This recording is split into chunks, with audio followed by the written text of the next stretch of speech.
Il y a plusieurs choses que vous pouvez faire pour réduire le stress qui nuit à l'apprentissage, au plaisir et aux bonnes relations avec les autres.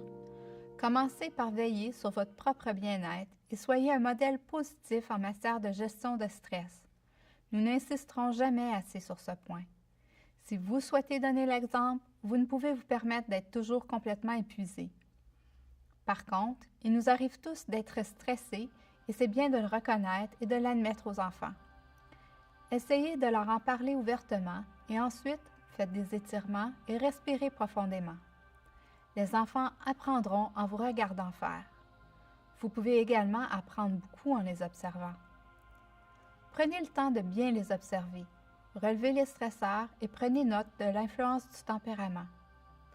Tenez également compte de leur tempérament particulier pour déterminer les meilleures façons de gérer le stress pour chacun d'entre eux. Par exemple, certains enfants peuvent avoir besoin d'un coin tranquille pour mieux se concentrer. À l'inverse, d'autres ont besoin de plus de stimulation et d'interaction. Adaptez vos réponses selon chaque enfant et chaque circonstance. Si l'approche ne fonctionne pas, tentez une nouvelle méthode. Observez attentivement les enfants avec qui vous travaillez et réfléchissez à ce qui leur conviendrait le mieux.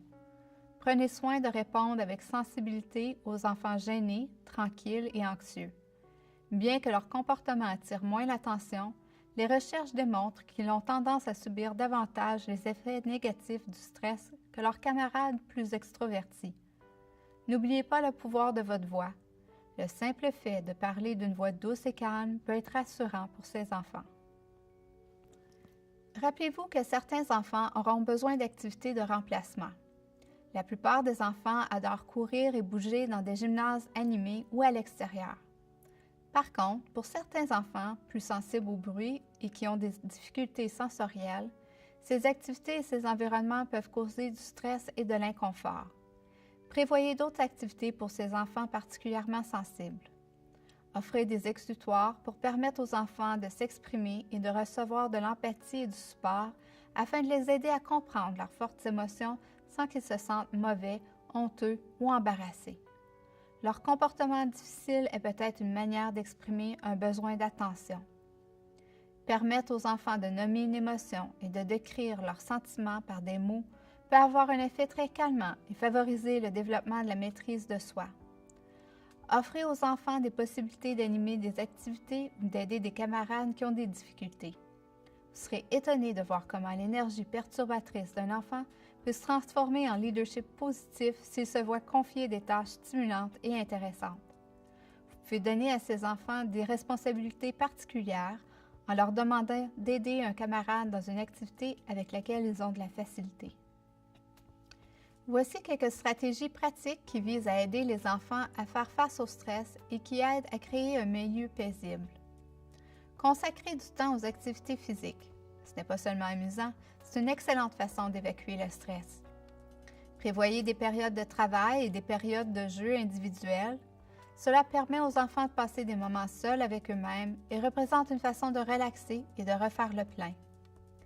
Créez une zone de confort, un endroit apaisant où les enfants peuvent aller lorsqu'ils se sentent stressés pour méditer, lire ou faire des étirements.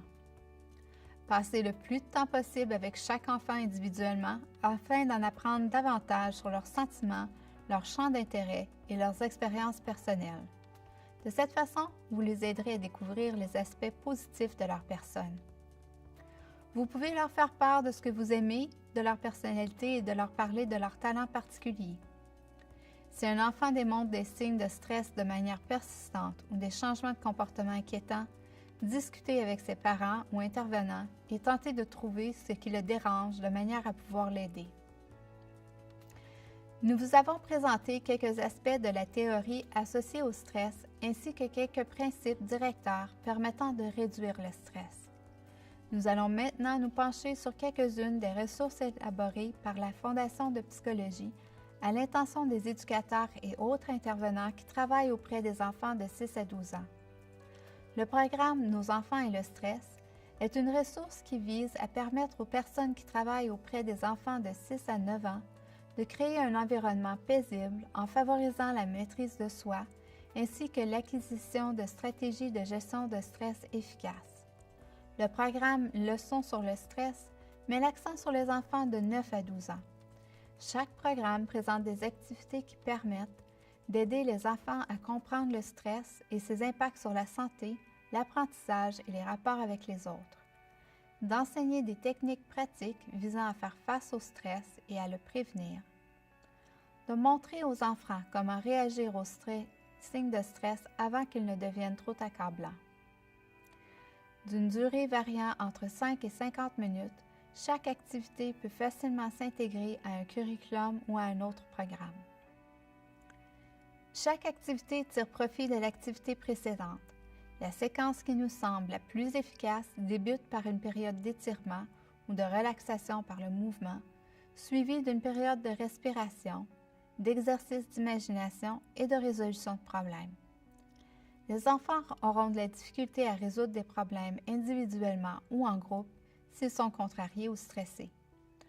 En consacrant quelques minutes à l'étirement et à la respiration profonde, vous serez en mesure de les guider vers les activités de résolution de problèmes qui suivront.